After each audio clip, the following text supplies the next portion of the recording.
Nothing happens by chance. Everything essentially has a reason or a purpose. Everything up until the moment of Connor's accident, the way he lived his life, the type of person he was, completely carried him through the time when he was not able to be aware. Connor Crippen and his mom Kathy describe how he survived a horrific accident. Connor was a big athlete.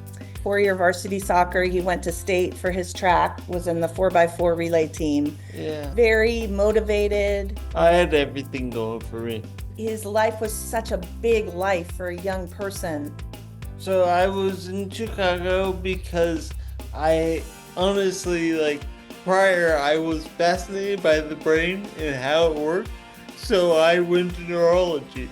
He was majoring in neurology because he was fascinated with the brain. Connor was studying at Loyola University, Chicago. Well, I did enter that world, but not how I was planning. On March 16, 2013, his life changed forever. It was St. Patrick's Day. So that's a bad sign. My middle name's Patrick too. So I was getting ready to go out with a bunch of friends. We went out. A car, which we later found out was driven by a drunk driver, decided to keep driving despite us.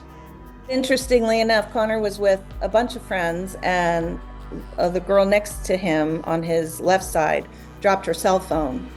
And Connor took the step out before her. Yeah, so I took the lead. Yep. He was thrown 30 feet in the air and landed. He didn't break a bone. I'm really fine. Didn't chip a tooth, but everything. His whole injury was to my brain. To his brain. I remember the incident right before getting hit, because I remember I looked up to my left and there was a car, and I thought I was Superman, so I jumped because gravity doesn't affect him. Yeah. I mean, thank God I did though, because surprisingly I didn't break a bone. He was rushed to the ER at a hospital where he just started volunteering. He had met the ER doc the week before, and when the trauma team welcomed the ambulance, he recognized Connor. And he stayed an extra shift, despite being off. Yeah, he stayed, and honestly, I think he saved his life. His parents, who lived in Ohio, were notified about the accident. It was from Connor's phone. They called mom. So we got in the car. What's normally a 5-hour drive really took about 3 hours that night. He was in terrible shape when we got there. Nobody thought he would make it through the night. There was no response of any kind. He had a 4% chance to make it through. They had to put him in an induced coma. Then they still had to take his flaps out. Yeah, but you can still feel the scars on my head. It took really about 3.5 weeks for his vitals and everything to be stabilized. He had his eyes open by that time, but I wasn't present. He wasn't, he wasn't himself at all. If we said, give us a thumbs up, he couldn't do that yet. He was pretty unresponsive still. Connor, would you like to give Georgia a treat? Look how cute she is. One in your hand. Georgia, you pinch that. You get it. It's good. Got it. Okay. You ready? Nice and slobbery. Kathy had a very positive, no-nonsense approach to handling Connor's recovery. I was very clear that I needed to hear something positive every day. I needed to hang my hat on something that was good, and at that time, there was not a lot of good. There you go. Look up. Connor, before his accident, was an extraordinary person, and that was going to lead us through this crisis time. There was no space for any doubt, absolutely none. We were on a mission. If you were positive and you wanted to have hope with us, then come on and join our team. If you were going to tell me things like that, stats yeah, that were the depressing. prognosis, yes, exactly, then, there's no space for this. There was one time I Googled traumatic brain injury, and I closed my phone and I said, I will never look that up again, because it was a horrible site. It was a horrible thing to read, and I thought that will not be Connor's story. And all the videos were depressing. Yeah. They showed like all the aftermath of a traumatic brain injury. All these people are chair bound. They couldn't do what I would later be able to do. Following his hospital stay, Connor went to a rehab center. Okay. This is a day of a miracle right now. Okay. I tell you to go walk. I know. Connor still couldn't hold his head up. He was on a feeding tube for 6 months, and then for a year, all he had was smoothies that we would make. We literally would feed him smoothies in the beginning. Then he was able to drink it on his own, but he didn't have solid food for a year. He was in a wheelchair, wasn't talking. Maybe he would give us a thumbs up if we asked. His brain was just coming back online. So he was real restless. He was in a stage of infancy, how an infant just kind of moves their body without purpose. I think Connor's world was dark, and little by little light filtered in and his world became bigger. So there was never a day where we had to explain to him, why his life was so different, because there was not much understanding of that when he first started to interact with the world again. It really was just getting his brain to come back online and allowing time for him to heal. They learned that Connor's injury wasn't going to hold him back. The second we got home, I got up out of my wheelchair and walked like it was nobody's business. He did. All of a sudden, muscle memory kind of kicked in, and that's what you do at home. You get up and walk. He had a seizure shortly after we got home, and the next day he started talking. It was his first seizure. Well, what is Mom? What, Connor? Me talking? That came back slowly, and that process of retrieving words and thinking about what you want to say, that was a slower process.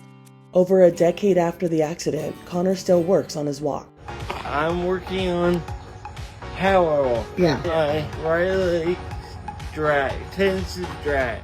He sometimes has difficulty communicating. I still have a slur. Yeah. Despite slur being the worst word for slur. I don't know, this is just my 2 cents. It's like, you can't say the word slur without slurring. It's true. Connor has never said that before, and that is so true. Connor, his slur is his giveaway that he had, there's something going on. Yeah. A lot of people quickly assume that you're drunk, right? Yeah. This happened multiple times, but I was at a bar and I asked for a drink, and they're like, have you already been drinking? Yeah. And it's so awkward because I'm just like, no, but let me tell you. Yeah. Just quickly rush to judgment. They're trying to keep people safe. I don't blame them. Yeah. But it's very demeaning for Connor. It's very frustrating. That's the only thing it does to me. He does carry a card to prove he's had an accident. It's from the Ohio Disabilities Services, and it states he has a brain injury. Just some evidence. Because I apparently need evidence to state what I've gone through. Yeah. Despite, I don't know how you can prove that. Right. And show him your scars, I guess. Yeah. Yeah. I'm just having them fill my head. Connor still struggles with his memory.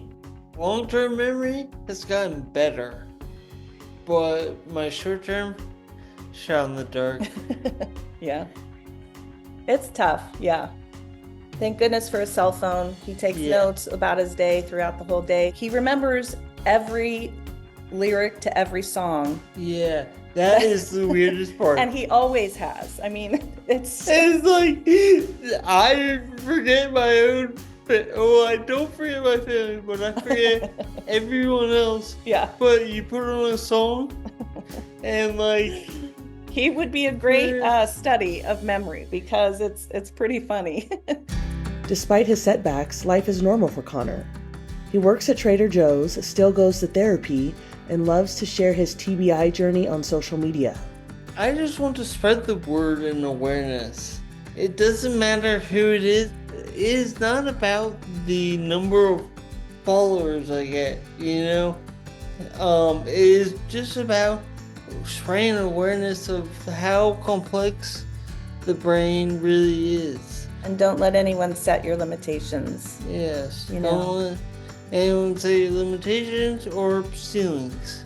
The smallest things can make your day if you pay attention to them. Yeah, every day Connor makes a choice. He said to me one day that he does not give himself up to that burden. He makes all these choices to find what's right in the moment. And if you look hard enough, there is always something that you can anchor on a little bit. Connor's Aunt Anne wrote a book about his journey. My sister and I are extremely close.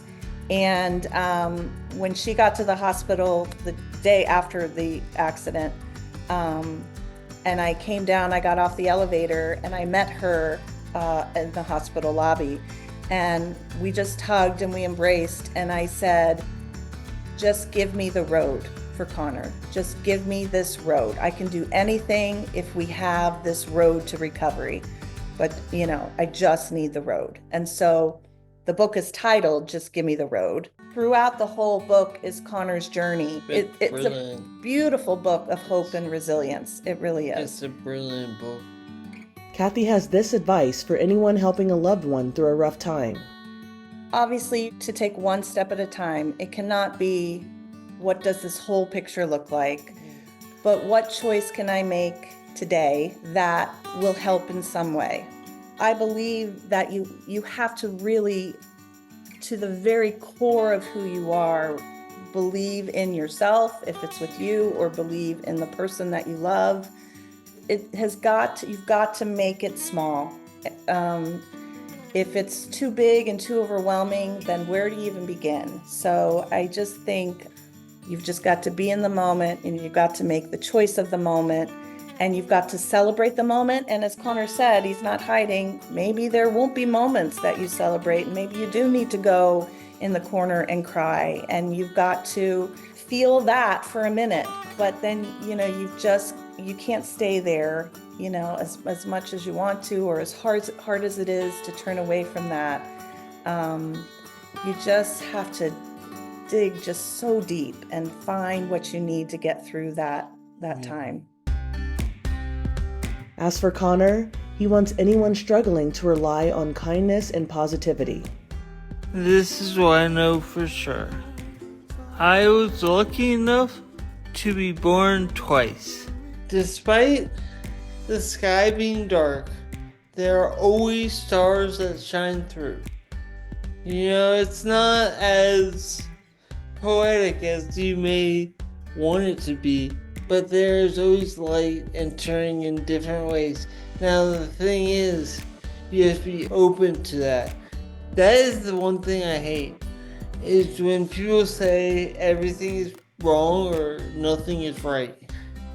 I don't understand it. Because there's always something to find. Yeah, it's like if you look for, you know, like attracts like.